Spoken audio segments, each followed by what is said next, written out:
Assalamualaikum warahmatullahi wabarakatuh. Untuk waktu saya, apakah suara saya sudah jelas terdengar? Topik saya siang ini atau materi yang terakhir dari saya siang ini adalah mengenai, sebentar saya tak izin share screen ya. Jadi mengenai modul 5 ya. Apakah sudah terlihat ya? Sudah, Dok. Sudah ya. Jadi saya slideshow dulu ya. Jadi modul 5 adalah bagaimana kita membuat suatu rekomendasi dan tindak lanjut ya. Rekomendasi ini sangat bersifat individual. Individual maksud saya adalah individual untuk rumah sakit tersebut ya, karena tiap rumah sakit mempunyai karakteristik populasi ibu yang bersalin berbeda. Bahkan dari waktu ke waktu mungkin karakteristik populasi di rumah sakit tersebut berbeda. Makanya rekomendasi ini kita tidak bisa mengeneralisasikan ya. Artinya rekomendasi yang muncul di rumah sakit A itu akan sama dengan rekomendasi di rumah sakit tipe B ya. Itu mengapa tadi kita diajarkan atau kita diminta untuk mengenali tipe atau karakteristik ibu bersalin di tempat kita. Rumah sakit Sarjito sebagai rumah sakit tersier, mungkin di tempat kami banyak pasien preterm, nulipara misalnya, yang lahir dilakukan seksio ya, karena rujukannya memang pasien dikirim dengan kehamilan risiko tinggi misalnya, kemudian ada penyulit berupa air ketuban yang sedikit atau mungkin bayinya kecil ya, sehingga di rumah sakit kami pada grup Robson tersebut tinggi tingkat populasi SE-nya. Berbeda halnya misalnya di rumah sakit tipe C, begitu juga dengan rumah sakit tipe B ya. Makanya tadi salah satu langkah yang diajarkan di modul 3 dan 4 adalah mengenal karakteristik rumah sakit tersebut dan kemudian baru menilai SE rate-nya. Nah, sekarang yang kita pelajari adalah bagaimana membuat rekomendasi dan tindak lanjut ya. Tindak lanjut di sini adalah tindak lanjut dalam upaya bagaimana kita mengimplementasikan rekomendasi yang sudah kita bikin atau yang sudah kita buat. Saya overview ke belakang sebentar ya, karena ini materi yang terakhir ya. Jadi angka SC ya, Robson ini berangkat dari keprihatinan angka SC di berbagai negara, meskipun di negara sekalipun SC rate-nya cukup tinggi ya. Sehingga tidak hanya Indonesia saja, tidak hanya benua Asia saja, tetapi secara global ya, SC rate itu tinggi ya. Makanya kita menghadapi suatu pandemi cesarean section ini ya. Kemudian di klasifikasi Robson itu sangat sederhana ya, karena dengan menggunakan 5 karakteristik yaitu paritas, kemudian mulainya atau onset persalinan, umur kehamilan, presentasi janin maupun jumlah janin, kita bisa membagi menjadi 10 grup atau 10 klasifikasi. Grup pertama misalnya berisi semua wanita nulipara, kehamilan tunggal, usia kehamilan anterem yang lahir secara spontan misalnya. Grup 2 berisi wanita nulipara, kehamilan tunggal, usia kehamilan anterem yang lahir secara induksi atau sesar, begitu seterusnya. Sehingga pada saat pasien itu masuk, kemudian mengalami persalinan atau terjadi persalinan, sebelum pasien pulang, kita sudah bisa mengklasifikasikan si ibu tersebut apakah masuk di dalam grup 1, grup 2, grup 3, dan selanjutnya. Dan tidak mungkin satu orang wanita itu digrupkan di 2 grup atau sebaliknya. Tidak mungkin wanita yang bersalin tidak masuk di salah satu grup ya. sehingga grup ini bersifat eksklusif ya, sehingga tidak saling tumpang tindih. Nah, pekerjaan berikutnya adalah Bapak Ibu diminta memasukkan wanita yang sudah diklasifikasikan tadi ke dalam klasifikasi report table ya. Tadi sudah kemarin bahkan kita sudah diajarkan ya. Nah, untuk selanjutnya apa yang harus kita lakukan ya? Yang pertama kita harus melakukan interpretasi klasifikasi dari laporan tabel Robson tersebut. Yang pertama kita assessment atau kita lihat seberapa bagus kualitas data kita. Apakah ada data yang hilang, ya? Apakah ada data yang kita salah mengklasifikasikan dan sebagainya. Kemudian setelah itu baru kita melihat ya karakteristik populasi ibu yang bersalin di tempat kita seperti apa ya. Apakah banyak wanita nulipara yang langsung dilakukan seksio misalnya, atau misalnya apakah banyak wanita yang dilakukan VBAC misalnya, atau misalnya banyak wanita yang dilakukan eh, eh, SC pada indikasi Presbo misalnya, ya. Nanti kita akan lihat populasi karakteristiknya. Nah, kemudian kalau sudah kita selesai melihat karakteristik, kita sudah punya gambaran dari 10 grup tersebut, maka kita bisa melihat satu persatu ya. Dari grup 1 berapa persen, rujukannya harusnya berapa persen, bisa nggak kita mencoba menurunkan ya. Nah, dari 10 grup tersebut masing-masing kan sudah ada nilai rujukan. Nah, nanti kira-kira Bapak Ibu bisa pilih mana yang akan kita prioritaskan, mana yang akan kita dahulukan untuk kita turunkan. Itu tidak terlepas dari brainstorming atau diskusi yang nanti Bapak Ibu lakukan ya, kira-kira untuk rumah sakit kita kira-kira kita bisa melakukan apa ini untuk menurunkan SC rate di salah satu dari 10 klasifikasi Robson tersebut ya. Karena apa? Karena pertimbangan seorang ibu melakukan seksio itu bisa di-driving atau bisa dipicu oleh eh, 3 domain ya. Domain pertama adalah domain tenaga kesehatan ya. Domain yang berikutnya adalah domain patient preference atau preferensi keluarga ya. Domain yang berikutnya adalah domain pelayanan atau manajemen rumah sakit serta kebijakan. Nah, nanti rekomendasi yang Bapak Ibu buat di tingkat atau di level rumah sakit nanti menyentuh ketiga domain tadi ya. Apakah tenaga kesehatan ya, misalnya di sini banyak pasien yang harusnya bisa VBAC tapi dilakukan resesarian section lagi ya. Kenapa? Oh, ternyata kita belum punya SOP ini tentang VBAC misalnya. Itu berangkat dari misalnya ketidaktahuan atau ketidakterampilan tenaga kesehatan mengelola atau memanage VBAC misalnya. Atau misalnya di sebuah rumah sakit, ini banyak wanita yang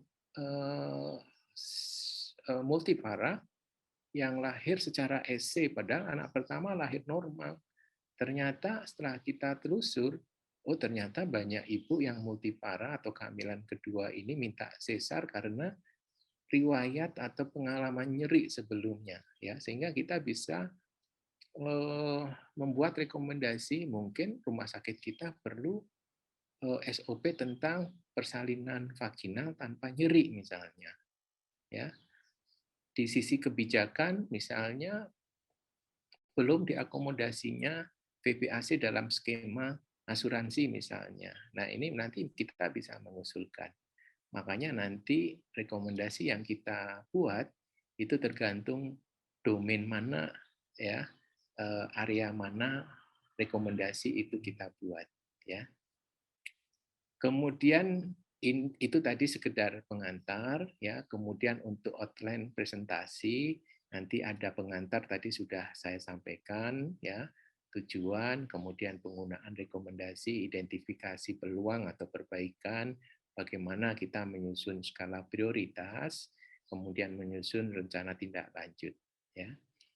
Nah, sebagai pengantar tadi ya, di awal tadi saya sudah menggambarkan bahwa ESE di seluruh negara di dunia ini tinggi, makanya kita perlu upaya efektif untuk menurunkan angka ESE rate. Ya, makanya kita perlu opsi-opsi nih, perlu alternatif, perlu rekomendasi bagaimana kita menurunkan ESE. Ya, kita perlu membuat suatu skala prioritas karena apa? Karena keterbatasan sumber daya. Ya, kita nggak mungkin ideal membuat semua rekomendasi, melakukan rekomendasi untuk menurunkan ESE, tapi kita harus bisa memilih mana yang lebih penting, ya, atau mana yang lebih mudah dikerjakan. Nah, tujuan dalam modul ini adalah menyusun suatu rekomendasi dan rencana tindak lanjut yang bersifat operasional. Nggak ada gunanya kalau kita membuat suatu rekomendasi tapi tidak mampu laksana atau tidak operasional. Sehingga nanti Bapak Ibu akan dilatih bagaimana membuat suatu rekomendasi yang kira-kira visible atau kira-kira bisa dilaksanakan. Ya. Nah, tujuan dari rekomendasi ini untuk pada akhirnya untuk meningkatkan patient safety ya. Nah, patient safety ini kalau kita melihat dari IOM ya, penekanannya adalah pada sistemnya ya, di mana pelayanan klinis itu kita dapat pertama ya, di dalam suatu sistem itu kita bisa belajar bagaimana mencegah kesalahan ya. Dari textbook kita sudah tahu bahwa bagaimana sih kita mencegah jangan sampai pasien ini jatuh dalam kondisi EC yang harusnya tidak perlu kita lakukan ya. Misalnya EC oleh karena indikasi stimulasi gagal. Ya, kenapa kok bisa stimulasi gagal? Kita bisa lihat di literatur bahwa stimulasi gagal itu bisa tidak berhasil kalau kita berangkat dari misalnya serviks yang tidak matang misalnya. Sehingga kita bikin suatu kebijakan ya, misalnya kita akan melakukan stimulasi pada wanita dengan serviks yang sudah matang misalnya ya. Kemudian kita juga bisa belajar dari kesalahan ya. Kenapa kok banyak VBAC yang kita rencanakan nggak berhasil ya? Ternyata banyak VBAC yang nggak berhasil itu oleh karena pasien mengeluh nyeri selama proses persalinan dan nyerinya lebih nyeri dibanding pada wanita yang lahir tanpa ada riwayat skar sesar misalnya, sehingga kita bisa belajar dari kesalahan tersebut. Nah, yang ketiga adalah bagaimana kita membudayakan ya hal ini menjadi suatu budaya ya, sehingga ini merupakan suatu siklus yang terus-menerus ya. Upayanya adalah untuk mencapai patient safety ya. Nah, untuk mencapai itu maka ada beberapa langkah ya. Yang pertama kita assessment risikonya itu apa ya. Kita harus bisa melakukan assessment dari berbagai macam risiko. Kemudian setelah itu, setelah kita lakukan assessment risiko yang ada, kita identifikasi ya risiko tersebut dan kita lakukan manajemen risiko tersebut terhadap pasien. Ya, kira-kira manajemennya bagaimana untuk kita menurunkan risiko tersebut? Ya, kemudian yang penting risiko-risiko tersebut setelah kita inventarisasi, ya jangan lupa ya bagaimana kita melakukan pelaporan dan analisis insiden yang terjadi. Ya, kemudian kemampuan belajar dan menindaklanjuti dari insiden tersebut ya, kemudian menerapkan solusi untuk mengurangi atau meminimalkan timbulnya risiko ya. Artinya bagaimana kita mengurangi risiko kemungkinan SC pada kasus PPAC misalnya, ya. Kita harus bisa belajar ya dari laporan atau analisis dari kasus-kasus sebelumnya, ya. Nah, ini merupakan kewajiban ya. Kenapa kok ini kita tekankan? Karena ini merupakan kewajiban untuk setiap rumah sakit untuk dapat menyelenggarakan patient safety ya sesuai standar ya. Setiap rumah sakit mempunyai kewajiban untuk melakukan itu ya. Nah, untuk bisa melakukan itu ya, bisa melakukan manajemen risiko ya, maka ada baiknya kita mengenal bagaimana kita mencari akar masalah dari risiko tersebut ya. Jadi apa itu root cause analysis ya? Root cause analysis ini adalah usaha untuk mencari faktor penyebab yang paling mendasar. Faktor yang jika dikoreksi atau dihilangkan ini akan mencegah terulangnya kejadian serupa. Jadi tolong bedakan antara root cause analysis dan cause analysis ya. Dua hal itu mirip ya, tetapi sebetulnya berbeda. Kalau kita bisa melakukan root cause analysis, berarti kausanya yang kita temukan itu adalah kausa yang paling mendasar.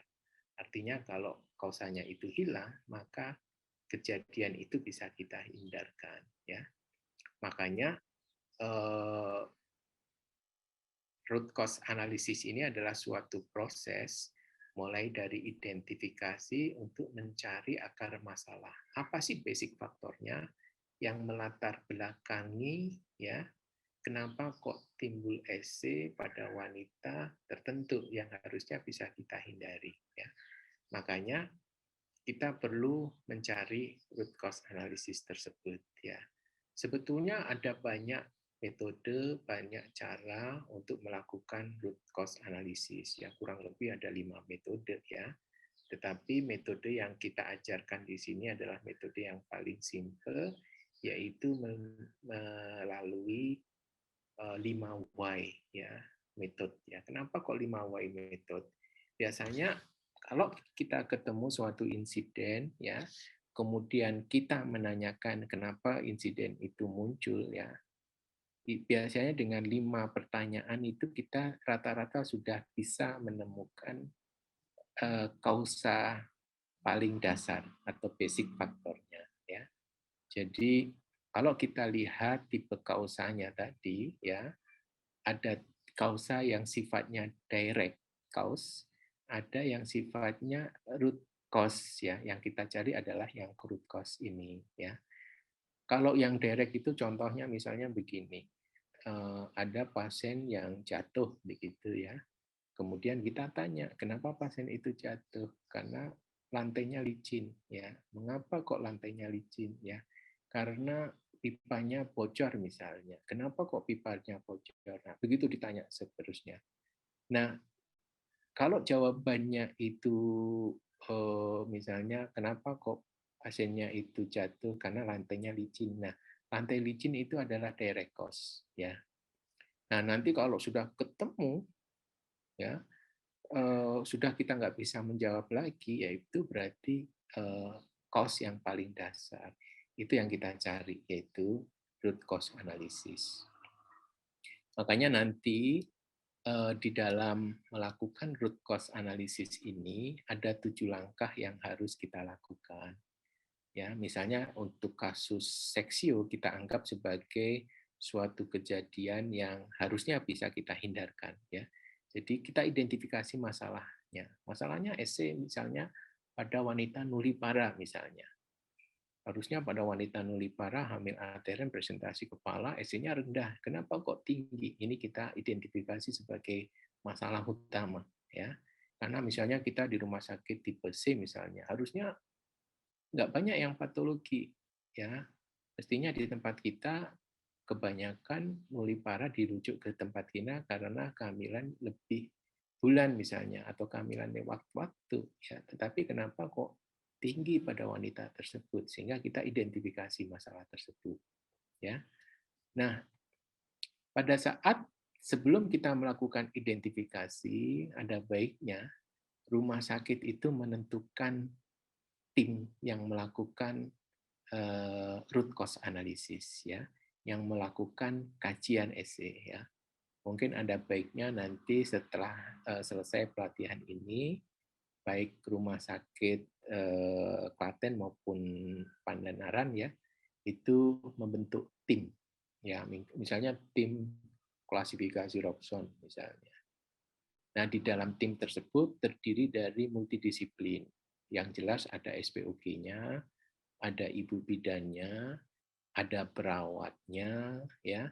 Kemudian ada unsur dari manajemen, misalnya dari komite medik, misalnya, ya. Kemudian ada unsur dari yang lain, monggo, terserah. Tapi tentukan tim yang melakukan kajian, ya. Kemudian yang berikutnya adalah pengumpulan data, ya. Tergantung, monggo. Misalnya data mau saya kumpulkan tiap minggu, boleh. Data mau saya kumpulkan tiap bulan, silakan. Ya, tergantung jumlah persalinan dan jumlah SC di rumah sakit tersebut. Ya, misalnya di rumah sakit yang SC atau jumlah persalinan per bulan, misalnya kayak di Sarjito itu mungkin berkisar antara berapa misalnya 100, 150 itu mungkin sudah cukup sebulan sekali kita bisa melakukan analisis ya karena sudah cukup banyak ya tergantung apa namanya berapa jumlah persalinan totalnya ya. Kemudian setelah kita melakukan pengumpulan data ya, kemudian kita klasifikasikan ya menggunakan klasifikasi Robson tersebut dan memetakan berapa rate-nya untuk masing-masing klasifikasi tersebut ya. Kemudian setelah itu kita brainstorming nih si timnya tersebut untuk mengidentifikasi kira-kira strategi apa yang bisa kita lakukan untuk menurunkan essay rate ya berdasarkan klasifikasi Robson tersebut. Kemudian dari identifikasi tersebut ya kita cari masalahnya ya dengan menggunakan 5 why tadi ya.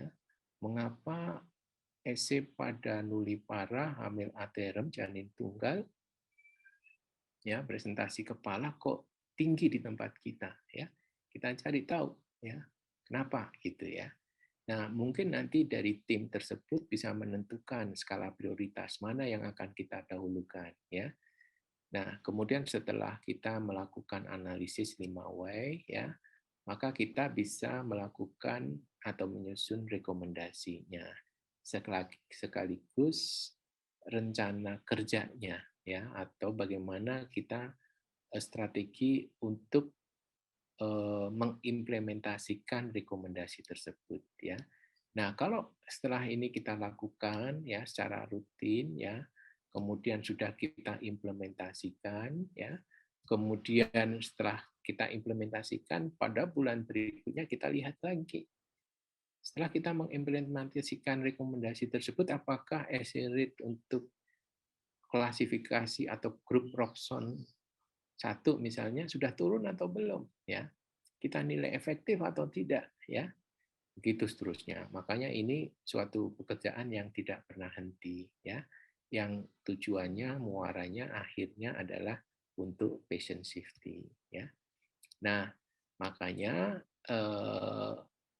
luaran yang tidak kita harapkan yaitu kejadian seksio sesaria pada wanita yang sebetulnya tidak memerlukan seksio itu kita anggap sebagai luaran yang tidak kita harapkan ya. Kemudian kita lihat kausanya ya. Kita harus bisa membedakan mana ini kausa yang sifatnya direct ya atau ini sudah kausa yang sudah sifatnya root cause ya. Makanya ada proximate cause ya, ada intermediate cause yang kita bisa selesaikan dengan 5W tadi ya, sehingga kita akan menemukan root cause-nya apa ya. Nah, kadang-kadang kita bingung setelah menemukan oh root cause-nya kayaknya ini ya. Nah, untuk mengecek ya apakah yang ibu Bapak Ibu identifikasi itu sebagai root cause atau hanya intermediate cause atau proximate cause atau causa langsung, ya kita bisa ngecek di sini, ya. Apabila cause yang Ibu identifikasi itu kalau misalnya tidak ada, apakah masalah itu timbul atau tidak? Kalau kira-kira masalah yang kita identifikasi itu tidak ada, maka masalah itu tidak timbul, berarti kita sudah menemukan akar masalah. Tapi kalau sudah kita hilangkan, kemungkinan masih timbul, ya mungkin itu hanya faktor kontributor, ya. Kita belum menemukan akar masalah, ya. Nah, dengan menanyakan hal semacam itu, maka kita bisa membedakan apakah yang kita identifikasi tersebut ini merupakan root cause atau hanya kontributor faktor, ya, sehingga kita bisa melakukan kajian ulang terhadap permasalahan yang kita temukan, ya. Nah, setelah kita menemukan root cause-nya, ya, setelah kita mengidentifikasi masalah yang muncul, kemudian kita brainstorming menemukan akar masalah, maka langkah yang berikutnya adalah apakah yang bisa kita lakukan untuk memperbaikinya, ya.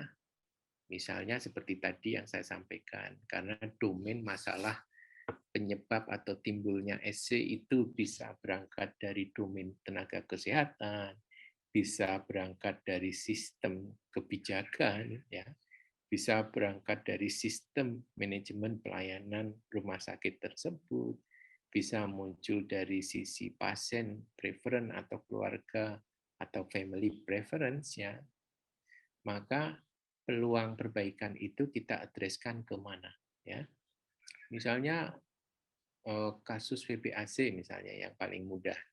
VBAC di tempat kita kok tinggi, kenapa? Oh, ternyata akar masalahnya banyak dokter kita yang tidak terbiasa memantau kemajuan pada persalinan VBAC misalnya, ya. Sehingga kita temukan akar masalah. Nah, peluang perbaikannya bagaimana? Ya tergantung akar masalahnya tadi. Oh, karena belum paham mengenai pemantauan kemajuan persalinan pada VBAC, maka kita bisa melakukan pelatihan misalnya. Atau misalnya VBAC belum diakomodasi dalam skema pembayaran misalnya, itu berarti kita perbaikan sistem manajemennya. Atau VBAC banyak yang gagal karena pasiennya merasa lebih nyeri dari persalinan vaginal yang tanpa ada riwayat seksio misalnya.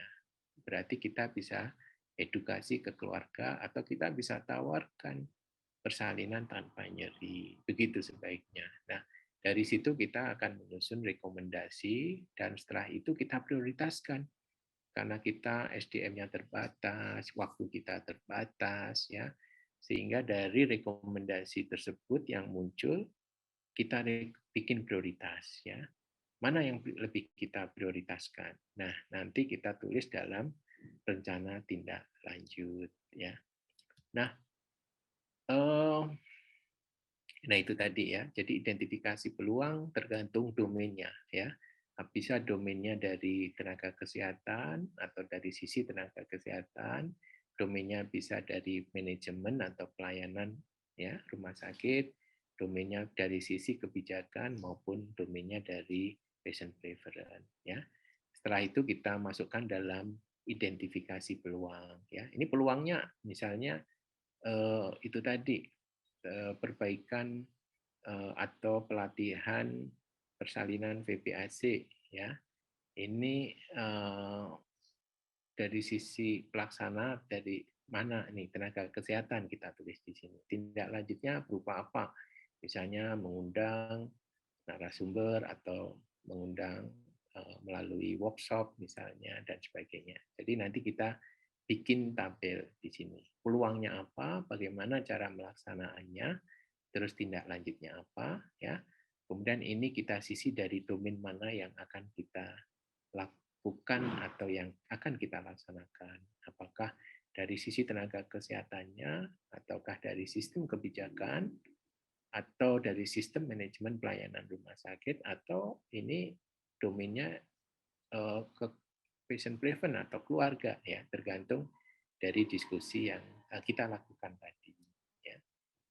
Nah, untuk membuat mana yang harus kita lakukan, maka kita buat suatu skala prioritas, ya, untuk memudahkan. Skala prioritas kadang-kadang kan ini sifatnya subjektif sekali, ya, karena banyak kepala, banyak orang di dalam tim tersebut. Supaya ada kesepakatan, kita bikin suatu skala prioritas menggunakan sistem USG. USG itu apa? Urgensi, ya, berdasarkan urgensinya, ya, berdasarkan seriousness-nya, kemudian berdasarkan growth-nya, ya. Urgensinya itu apa? Urgensi itu kalau kita lihat dari ketersediaan waktu yang ada. Apakah ini akar masalahnya ini mendesak atau tidak masalah? Kalau misalnya agak di-delay penanganannya, ya. Kemudian kalau dari sisi seriousness, ya, apakah masalah ini berdampak serius terhadap angka EC rate? Serius ini, karena kejadiannya banyak ini misalnya.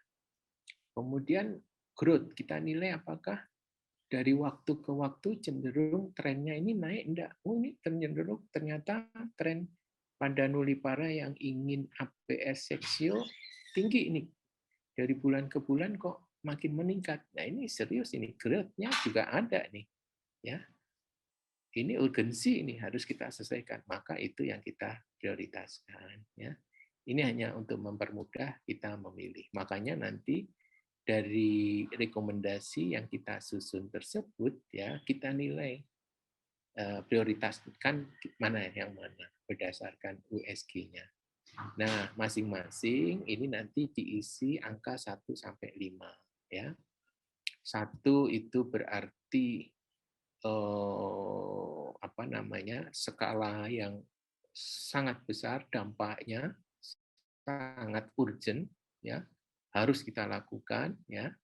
Kalau yang 1 itu, mohon maaf, jadi 5 itu kalau sangat urgent, ya, makin besar berarti makin urgent, makin serius, dan growth-nya makin, trennya makin naik, ya.